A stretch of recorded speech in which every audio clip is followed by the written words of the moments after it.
welcome to the second part of Everyday Money Matters. Today's episode, which is fake alcohol epidemic, right, in Nigeria.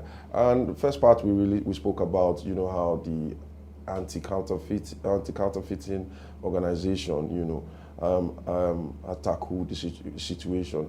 But now to this second part, we're looking to speak on regulation. And I have with me Ehi Abi Oluwatoyin, who's a Chief Standard Officer with SON, and also Nura Abdullahi Jafar is also an Assistant Chief Standard Officer with SON. Welcome to Everyday Money Matters, and I'm really happy to have you here. Thank you. Welcome. Thank you very much. Yeah, so the earlier discussion I had with Ayokunle from Anti-Counterfeiting, shared, we spoke on how, incentivize the people, let people know, make people more aware of, the constant rise of fake alcohol in Nigeria. But, we still want more. We want to know about the regulatory, what exactly, is being done. And without further ado, I'm very convinced I have the right people in front of me. So, what are the regulators like let me say NAFDAC, for instance, doing to curb the production and distribution of fake alcohol? I don't know whether NAFDAC is the right one, but I should probably say SON, right? Because that is actually who we're dealing with anyway. Exactly. So, yeah, so what exactly are you, is your organization doing to curb this, epidemic? I will use the word. Yeah. Thank you very much. Yeah. It's really an epidemic, and I would say it's a serious issue because our organization, we are hell-bent on clamping down on substandard goods in Nigeria. Yeah. Okay, and we are doing a lot. We have a MANCAP scheme. Okay. That's mandatory conformity assessment program for locally produced goods in Nigeria. Okay. And also we have the SONCAP scheme, which used to regulate products in the country. Okay. Unfortunately, some of these products, they are not only being produced in Nigeria, in unassumed places where you don't even expect. Some are even coming in from porous borders. Yeah. So that makes the work more challenging, okay, to meet up with a regulatory. Okay, and we are doing a lot as per factory inspection visits. We carry out unannounced also inspection to some of these unassumed places when we get an information or tip-off on their location. We go and raid them, we carry out enforcement activities. So our team in the organization is working around the clock. But sometimes it's not easy to meet up with this, the volume of the work, because aside that, they are also in the markets. We carry out market surveillance activities, and we pick them randomly, carry out analysis. We have standard laboratory in Standard Organization of Nigeria, okay, in which we analyze all these products, and when we detect that they are fake, okay, we raid some of these locations unannounced. Yeah. And then we introduce fines, they pay fines, okay? And some of these people also, we observe that some of them, it's not that they are doing the wrong thing, they don't know how to do it rightly. So we bring them into our database, and then we ensure compliance to the minimum requirements of the standard. We have standard for alcoholic beers, we have standard for cordials, we have Nigerian Industrial Standard for liquor, we have Nigerian Industrial Standard for spirits. Okay, so it's to show them how to do it properly, all right? And then our standards are the minimum requirements. So it's not difficult to meet up with. It's just that in Nigerian factor, we always want to go for corners. Yeah, we like to cut corners a lot, all right? And we feel maybe it's too expensive to meet up with standards, all right? So that's the challenge we are having, but we are equal to the task. It really sounds like you're doing a lot, because from our own impression is, okay, they are making fake alcohol. They've caught them. We see the videos online, right? We never even realize it actually crossed the borders. So, I mean, immigration has to come in to assist you. Like, other countries. Wow, that's a lot. So you're dealing with the borders, dealing with the people in-house, and also still educating them. You understand? That's a lot, though. Yeah, well done. And so, are these measures really effective? I know you said you're trying, but do you think it has actually been effective? Has there been some, at least progression? You know, when you can look back and say, okay, yes, we have a lot to do, but we know we've done enough. Yes, I would say these methods are very effective because from our own end as regulatory, we find a lot of them. There is awareness creation now on the importance of compliance. Okay, and there are a lot of these stakeholders are even walking into our office to register and certify their products. To certify their products to our MANCAP scheme and a prototype certification scheme. We also have PI, that's the baby of MANCAP. Recently introduced product identification scheme. So we have all these things to encourage compliance. So many of these people are walking into our offices and ensuring that they are certified. And obviously the more certified people you have, the more we have standard and quality products in the market. Thank you for finishing that sentence. Yes. For me. That's good. So what steps do you think the focus initially was alcohol, but we got to find out that it's even beyond that, right? And obviously this counterfeiting will affect industries, right? People that are actually doing the business. You understand? So it will affect their numbers, because we also identified in the part one, right, where the counterfeiters are making these drinks or whatever it is for very cheap prices and selling them at a premium, right? And even organizations, like you said, you bust them without letting them know, right? We also identified the fact that some of them intentionally purchase fake products and mix them up with originals so they can, mark up their money, their profits, right? So they buy cheap and sell very high. So what's advice or what do you feel, the alcohol industry, right, should actually, do to protect their products, aside the, the beautiful work you guys are doing, do you think there's anything they can also do, to aid, make your work easier, and likewise their business, grow? Okay, thank you very much for this question. So basically, what we normally advise people that are into production of alcoholic related product to do is for them to open up to regulations. Most times these are people that are always in the market, they engage with their customers and people that they do distribution of this product to. Our advice is whenever they notice or they suspected that the product is being packed and distributed for people to use, let them report it to us directly, because we have a unit, consumer complaint unit, that handles such cases. So what we normally do whenever a complaint is lodged, depending on the product, we launch an immediate investigation into it, a visitation of where the distribution or production of that product will be conducted, to ascertain the real situation of things. There are requirements for you to even have a brewery. Yes. Exactly. So first of all, are you even meeting that requirement? Because the regulation requires that before you start producing any product, that product should be able to meet the requirement of Nigerian industrial standard for that product. If you are looking at product like maybe brandy, whiskey, you are looking at spirit. We have a standard specifically for that product. So what standard does, it specifies the requirement. What are the things to look out for? What are the things to test before the product is released for consumption?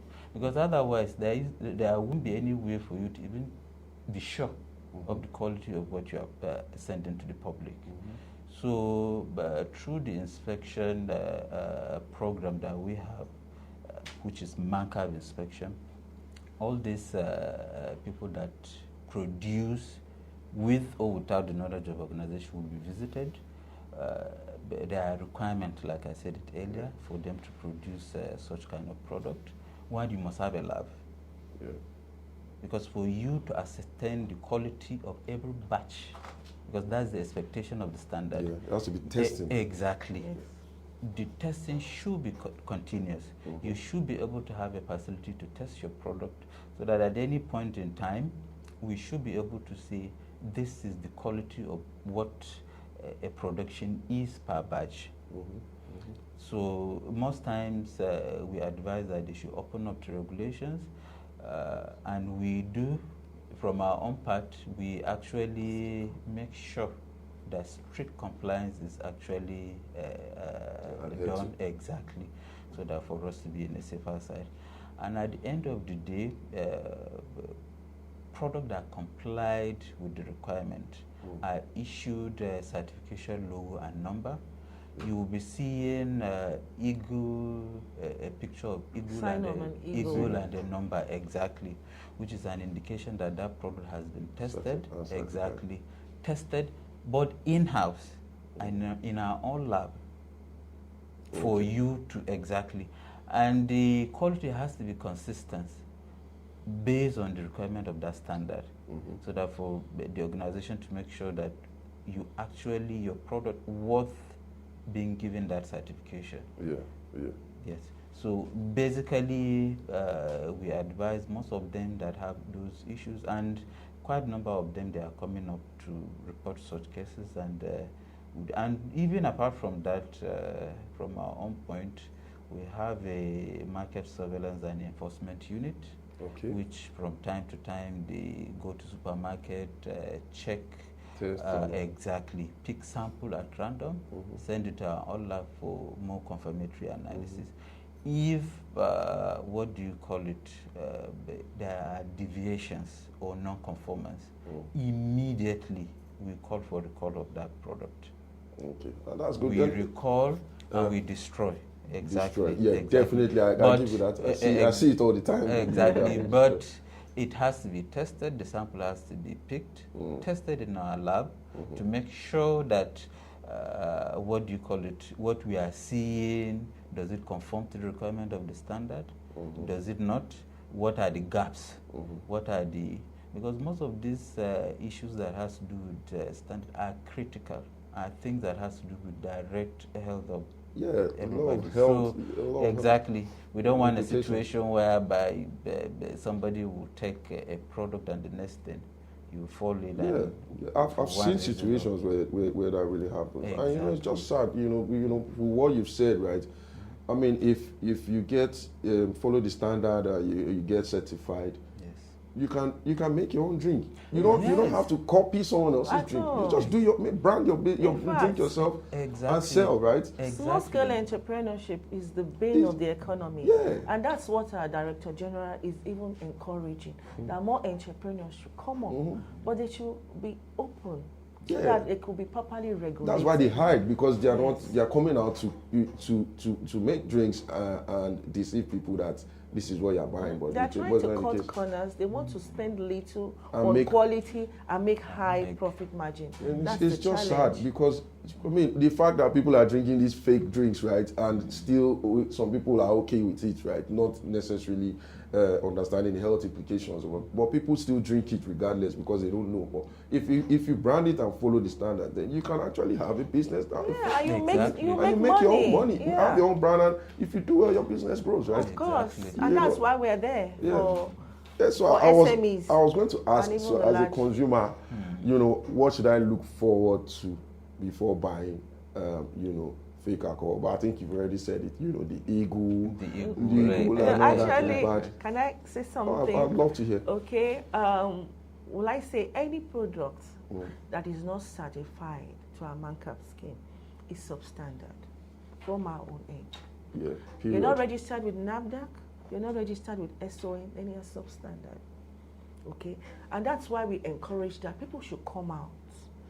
They should. We are available in different locations in Nigeria, in all the states of the federation. Okay, so if they could just walk into any of our offices, all right, and then register, certify their products to our ManCap scheme, then we monitor their progression over a period. Okay, and then although there are charges attracted to this, okay, you have to pay some charges, but it's just minimal compared to the amount of profit you will gain. And then another thing is that it reduces trade barrier. You can even export. Yeah, exactly. All right, you can even, after you have a large market share in the country, but after that you can even export to other countries. But you must fulfill national requirement first. And that's why we're talking about ManCap. Before you can now export. Okay, and then we want you to be able to have a level playing field with products in the international market. We are talking about ECOWAS now, free trade zone, and all that. So you should be able to cash in if you meet up with compliance to statutory regulations. So I mean, you've all heard it. You need to comply really, and you don't need to copy another brand. Just make yours branded well. Use your name. Make it drink. Once you meet the standards, you are guaranteed. And you heard, if you follow the rules, you can actually export. So I'm hoping you guys out there, will try, at least try, and save us the stress of drinking and going to the hospital the next day. And last question, really. So what do you think the future, looks like? With all the efforts, that you are all putting in towards, stopping this. Will it be total eradication or eventually? Yes, actually, there will be light at the end of the tunnel because we are seeing the result already. Okay. More people are embracing standardization and ensuring their product meet the minimum requirement of the standard.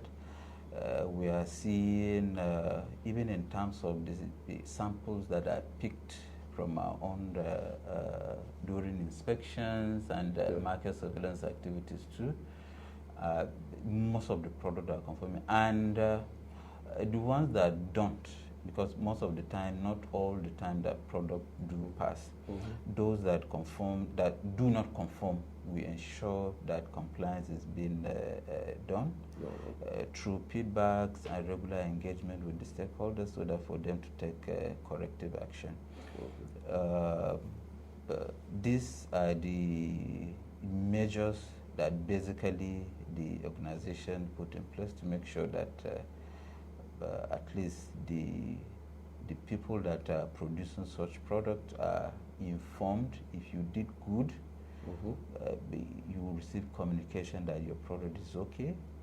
If there are observations, we'll point it out, and immediate action will be expected to be taken to make sure that everything is okay before you send the product, a producer send the product for consumption. So these are basically the processes that are put in place to make sure that the consumer, the end user, get the expected outcome of quality. Exactly. Thank you. I like you've used the word immediate response so many times. So I mean, that's pretty much encouraging. And can I say something also? Yeah. Then also observation through our factory inspections. Okay, because we collect data. Okay, we observe that there is increase in production capacity. With those companies that are compliant and standard.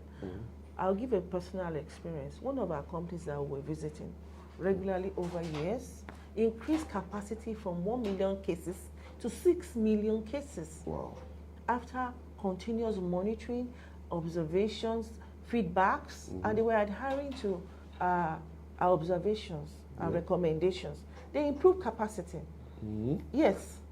because they are doing the right thing. Yeah, that's a massive leap. Would I say customers out there, they are getting more aware of quality. They are looking out for quality, okay? And then once they have a satisfied customer, of course, the satisfied customer will preach it out to other people. This product is of quality.